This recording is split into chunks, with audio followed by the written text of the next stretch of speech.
Общение без слов. Как такой вид коммуникации поможет ладить с людьми и управлять сотрудниками? Записали ответы в этом видео. И мы не учим и не наставляем, просто делимся опытом, знаниями и мыслями. Здравствуйте, дорогие наши подписчики и коллеги. Мы рады приветствовать вас в нашей группе «Навыки бесконфликтного общения» в Телеграме. Сегодня мы с Ириной поговорим об общении без слов. Это составная часть эмоционального интеллекта, который помогает нам быть успешными, любимыми и счастливыми. Ирина? Здравствуй, Эльмира! Здравствуйте, дорогие наши слушатели и подписчики! Рада, что можно поговорить на эту тему, потому что за много лет работа собрала практический материал, и теперь пришло время делиться им. Эльмира. Это отлично, Ирина. Давай начнем тогда с самого основного. Вот все говорят эмоциональный интеллект. Прокачивайте EQ, то есть эмоциональный коэффициент. Но что это такое, если объяснить простыми словами, без сложных терминов, Ирина? Если совсем просто, то эмоциональный интеллект– это умение умно общаться со своими и чужими эмоциями. Это не Мгм. про то, что никогда не злиться и быть всегда хорошим для себя и других. Это про то, чтобы понимать, почему ты сегодня злишься и что с Мгм. этой злостью делать, чтобы не навредить ни себе, ни делу, ни другим людям. Мгм. Это своего рода такой социальный радар, который помогает ориентироваться в себе и в коллективе. Эльмира. Да, и это очень-очень важно в некоторых профессиях и особенно для медработников. То есть EQ– это помощник для нашего обычного логического интеллекта, то есть логического мышления, и включает в себя способность отслеживать, различать свои и чужие чувства и эмоции и использовать это для того, чтобы управлять своими мыслями, поведением в целом. Не так ли, Ирина? Именно так. И это доказал исследователь-психолог Даниэль Гоулман в своей знаменитой книге «Эмоциональный интеллект». Он собрал множество исследований, примеров из жизни, которые показывают, что логический интеллект, IQ и профессиональные знания– это очень важно. Но именно эмоциональный интеллект определяет, сможете ли вы стать успешным человеком, успешным руководителем, сплотить команду, сократить число конфликтов. Гоулман как раз и говорит, что эмоциональный интеллект– это не антагонист нашего логического интеллекта, а его помощник. Без эмоционального интеллекта даже самые хорошие идеи могут разбиться о непонимание и обиды. Эльмира. Да, да, Ирина, абсолютно согласна. Очень интересная тема. И еще говорят, что эмоциональный интеллект, то есть это и есть наши личные социальные навыки, даже гораздо важнее в общении, чем IQ. А вот в больнице ритм работы такой, что вообще ни до каких коэффициентов, ни эмоциональных, ни IQ, ни EQ и других сантиментов. Но именно эти сантименты, эмоциональный фон часто и определяют атмосферу в отделении, вайб. Ты сказала про составляющие. Давай разберем их, чтобы было более понятнее, из чего же складывается этот радар, Ирина. С удовольствием это сделаю. Условно-эмоциональный интеллект можно разделить на 4 ключевых навыка. Первый– это самосознание, умение понимать свои эмоции. Мгм, Например, я сейчас злюсь, и мы это понимаем. Или у меня стресс, я чувствую мгм, тревогу. мгм, Следующий пункт– это самоконтроль. Умение управлять этими эмоциями. Не подавлять их, а направлять в конструктивное русло. Давайте приведем пример. Вот мгм, не накричать на медицинскую сестру, которая ошиблась, а сделать глубокий вдох, выдох. У нас даже видео специальное было мгм. записанное по этому поводу. Смотрите выше. И начать разговор с медицинской сестрой так. Что же случилось, Катя? Переходим к третьему пункту. Эмпатия– это умение понимать эмоции других людей, считывать их состояние Мгм. и увидеть, что наша сотрудница, вот эта самая Катя, она вымотана. А, например, врач, который тоже сердится, злится, он просто нервничает перед сложной операцией. Четвертый пункт– это управление отношениями. Это вообще высший пилотаж. Умение, опираясь на все предыдущие навыки, вдохновлять команду, гасить конфликты, мотивировать и выстраивать с людьми доверительные отношения. Эльмира? Да, это 4 фактически важнейших шага, как ступени нашего саморазвития, и тема обширная. Один только первый пункт, в общем-то, чего стоит– самосознание. Понять, принять и по возможности подружиться со своими эмоциями вначале, и только потом можно будет говорить о самоконтроле. Да, и вдох-выдох лучше, конечно, не делать больше одного раза, но это так, комментарий. А уж эмпатия, как умение не только ведь понимать другого человека на уровне его переживаний, эмоций, а еще и сопереживать и прийти на помощь при необходимости. Поэтому мы решили начать небольшой сериал, серию видеоинтервью, где будем постепенно разбирать, как же применять эти знания на практике. И сегодня в первом выпуске мы начнем с фундамента, с невербальной коммуникации. Почему она так важна вообще в общении и для руководителей, особенно Ирина? Эльмира, потому что мы общаемся не только словами. Исследования показывают, что мы воспринимаем речь на 93% без слов, и Мгм. только 7% это с помощью содержания этих слов. То есть главным в нашем общении является именно невербальная коммуникация. Вот можно представить такой айсберг. 7% это верхушка над водой, а основная часть под водой. Под водой наша поза, взгляд, тон голоса, дистанция и даже Мгм. запах. Мгм. Для старшей медицинской сестры, которая выполняет функцию руководителя и постоянно находится в контакте и с пациентами, с коллегами, Мгм. умение считывать эмоции, вот то, что под водой находится, управлять своим языком тела, воздействовать на других, это суперсила руководителя. Мгм. Эльмира. И давайте приведем немного примеров, чтобы было понятнее. Например, о чем может говорить дистанция, Ирина? В психологии это называется проксемика. Есть Мгм. разные виды дистанции между людьми. Интимная дистанция, самая близкая, это от 0 до Мгм. 44 сантиметров. Это вот очень люди, которые в близких отношениях находятся. Личная 45–119 сантиметров. Это родственники, знакомые, хорошо знакомые, люди, которые Мгм. с удовольствием общаются друг с другом. Мгм. Следующая, более длинная дистанция, социальная. Это 1 метр 20 сантиметров. Мы с ней познакомились во времена ковида. Помните, в магазинах такие были Да-да-да. даже. Вот. И публичная дистанция– это более 3,5 метров. Мгм. Ну, для того, чтобы сантиметром не считать каждый раз, комфортная дистанция будет при общении на расстоянии вытянутой руки. И давайте еще дальше примеры приведем. Например, если э, руководитель из кабинета через порог отдает распоряжение, это может свидетельствовать о холодности, отстраненности и Мгм. равнодушии. А оптимальная дистанция– это вот то, что я говорила про вытянутую руку. Тогда люди чувствуют хорошее отношение, Мгм. теплоту. И я вот хотела здесь делать маленькую ремарку. Часто Мгм. бывает, например, вдруг возникает конфликт. Руководитель слишком близко подошла, например, к своей сотруднице.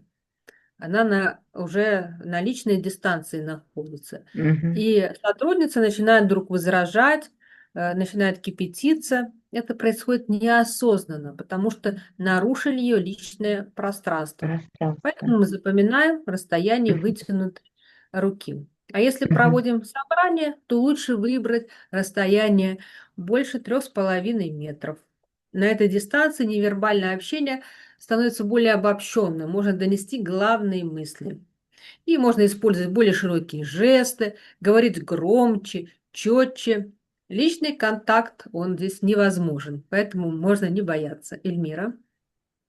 Да, это очень важно, про дистанции, конечно, важно. А что насчет, например, прикосновений? Ну, в медицине это наша ежедневная работа относительно пациентов, но в общении с коллегами как тут, Ирина? Что говорит психология? Психология говорит, что это называется токесика. Мгм, Здесь важно быть аккуратным. мгм, Дружеское ободряющее прикосновение к плечу или к руке может поддержать человека, когда у него плохое настроение. мгм, Тот же жест может быть неверно истолкован. И универсальное правило для руководителя – это прикосновения должны быть максимально нейтральными и уместными. Лучше всего кисть или предплечье, и только если вы уверены, что человек это нормально воспримет. Знаете, как есть такое правило для автомобилистов: не уверен, не обгоняй. Здесь мгм. то же самое. Эльмира. Да, здесь все очень сложно в этом плане. Мне кажется, лучше не прикасаться. А что по поводу мимики и языка тела? Ну, жесты многое могут сказать, не так ли, Ирина? Жесты. Ой, очень много Эльмира, да. Мгм, Называется кинесика, язык тела. мгм, Это то, о чем чаще всего думают в первую очередь. Ну, вот смотрят, когда на человека, и как он жестикулирует. мгм, Может даже больше сказать, чем словами. Жесты. Жесты мгм, делятся на несколько категорий. Это иллюстраторы. Жесты, рисующие речь. Вот, например, вот я показываю такое вот яблоко. Я не говорю такое, а все люди считывают, что это яблоко большое, какое-то огромное, потому что я мгм. нарисовала. Да, Это да, делает да. более наглядным объяснение. Эмблемы, жесты эмблемы, которые заменяют слова. Ну, например, можно вот так вот показать, и человек поймет, что он сделал все хорошо. Это здорово. Жесты-адаптеры. Непроизвольные, успокаивающие жесты, которые могут в разных моментах свидетельствовать. Даже могут свидетельствовать не только об успокоении, но и о тревоге. Например, медицинская сестра вот так вот потирает шею, когда слушает задание от своей руководительницы. Это может вызвать ну, понимаемость, что это сомнение или какие-то будут затруднения в Мгм, выполнении работы. мгм, Она мгм, в чем-то сомневается. мгм, Еще могут быть жесты. Жесты их называют манипуляторы, когда вот человек сидит нога на ногу. Во-первых, это закрытая поза, а если еще ногой покачивает, то он внутренне беспокоится, что-то идет не так. Помимо жестов мы используем наблюдение за мимикой. Микровыражения на лице какие могут быть? Ну, к нам едет ревизор. Да. Такие Кто глаза. как реагирует, а реакции Да. правильные. Да, он еще ничего не сказал, что понятно, что удивлен и как минимум напуган, куда бежать, за что хвататься.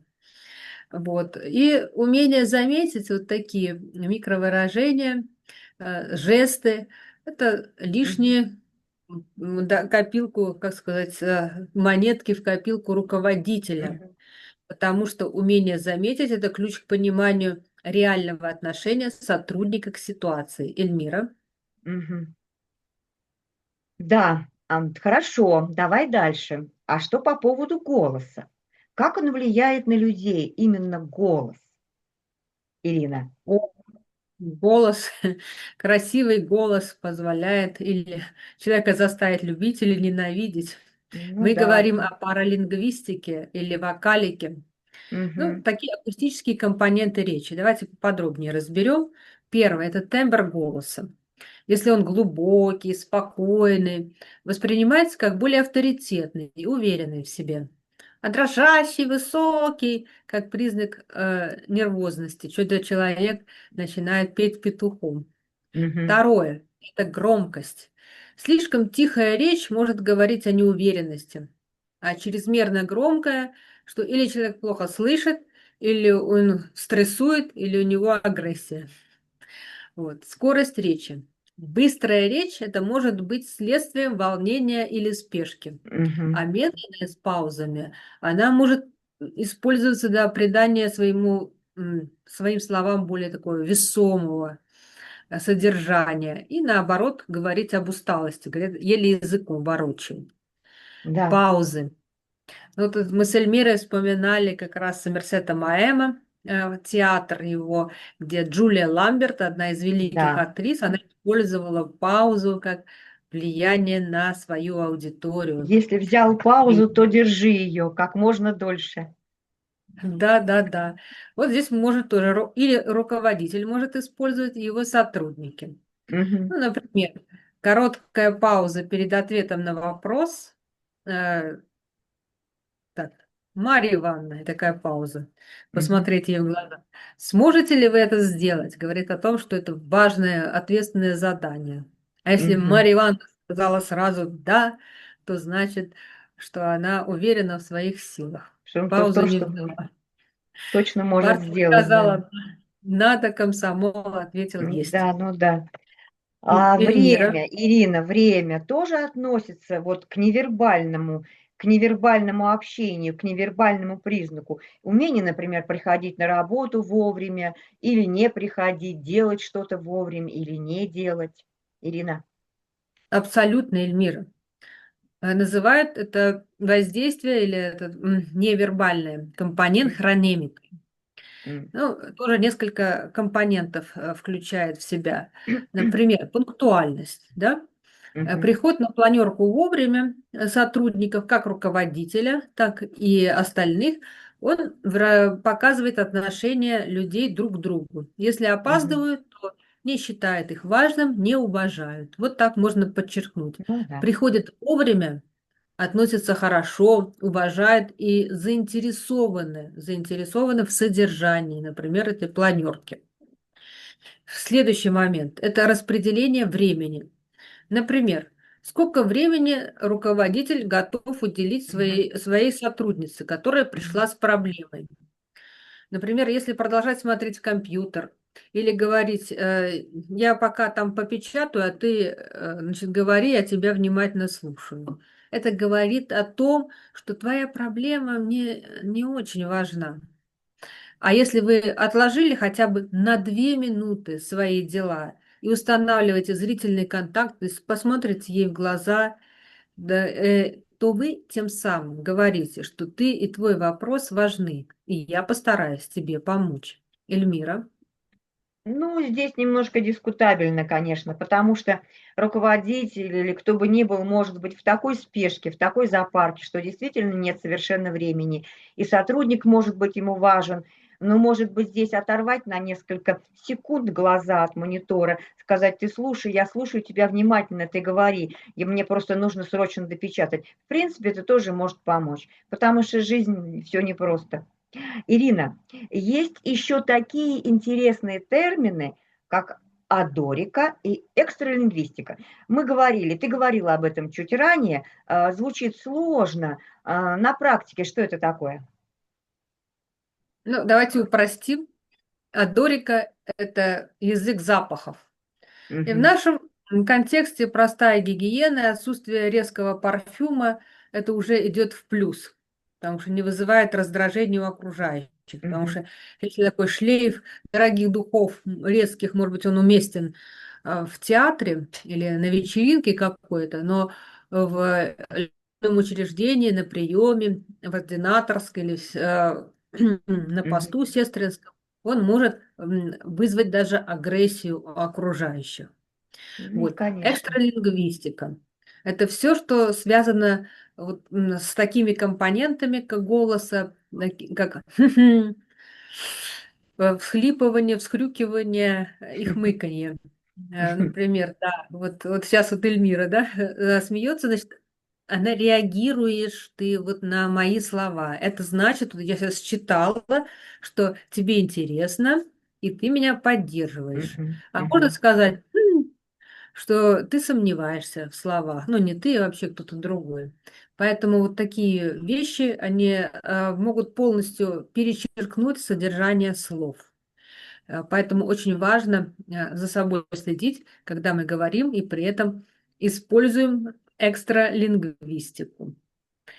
Поэтому, Эльмира, что ты Ну можешь да, дополнить? вот Да. тон, конечно, голоса и мимика, и вот выражение лица порой бывает важнее, чем то, что ты говоришь. Абсолютно согласна. Еще как сказать: молодец, ты хорошо справился. Как скажешь, так и, как скажешь, так и будет. Как мы и говорили в предыдущих наших вебинарах, да, если вспомнить. Итак, у нас есть вся палитра невербальных сигналов. Ирина, давай подведем небольшой итог и дадим нашим зрителям и руководителям конкретные выводы. Как же применить эти знания о невербальной коммуникации на практике, чтобы ладить с людьми разными? Вот несколько практических шагов. Так, первое, нужно начать с себя. Следующие пару дней, например, просто понаблюдать за собой. Как мы стоим, как мы разговариваем, скрещены ли у нас руки, какое выражение лица, когда слушаем, стараться занимать, помнить о том, что нужно стараться занимать открытую позу, смотреть в глаза, кивать, показывая, что мы вовлечены. Это как бы самое первое. Второе, мы должны помнить о том, что надо соблюдать дистанцию, следить за тем, на каком расстоянии комфортно общаться человеку, с которым вы общаетесь, не нарушая ни в коем случае его личное пространство. Это очень важно в современных обстоятельствах в том числе. Подходить для разговора, не крича через отделение или через комнату, то есть уважать собеседника, к которому ты собираешься обращаться или уже обратился. Ну, третье, тоже очень важно, нам нужно следить за тоном. Перед важным разговором или в стрессовой ситуации делаем микропаузу, вспоминаем про экстралингвистику и скажем себе: мне важно донести мысль спокойно и уверенно. Это сразу изменит и наше внутреннее состояние одновременно, и внимание к себе. Четвертое. Надо научиться считывать команды. То есть повнимательнее относиться к окружающим. Если медсестра отводит взгляд, когда вы даете ей задание, возможно, она не уверена или боится спросить. Если человек сутулится, он, скорее всего, устал или деморализован. А заметив это, вы можете вовремя вмешаться. Катя, я вижу, ты о чем-то расстроена. Давай обсудим. Или я понимаю, это сложное задание, нужна помощь. Ну, или что-то на это похожее. То есть суть в том, чтобы быть более осознанным в своем невербальном поведении, следить за ним и быть более внимательным к сигналам от других людей. Не так ли, Ирина? Эльмира, абсолютно с тобой согласна. Мне такой очень понравился вывод подробный. Ну, Ведь, это и есть первый шаг к развитию эмоционального интеллекта. Мы начинаем видеть больше, понимать глубже и, как следствие, находить общий язык с окружающими, с коллегами. Это становится сделать намного проще, снижает напряжение, предотвращает множество конфликтов еще до их возникновения. Эльмира? совершенно верно, Ирина, мне тоже так видится. Уважаемые наши зрители, напишите в комментариях, какой вид невербального общения вам близок, и вы чаще используете в своей жизни, в своей практике. Давайте развивать свой эмоциональный интеллект, потому что люди с развитым эмоциональным интеллектом лучше справляются и со стрессом, эффективно взаимодействуют с окружающими и достигают гораздо больших успехов и в работе, и в личной жизни.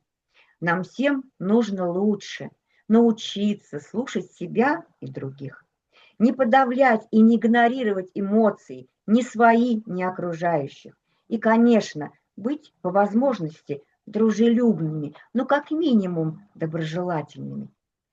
Спасибо вам, что смотрели наше видео. Не забывайте лайкать. Всего вам самого доброго. С вами были Ирина И и Эльмира. до новых встреч. До свидания. До свидания.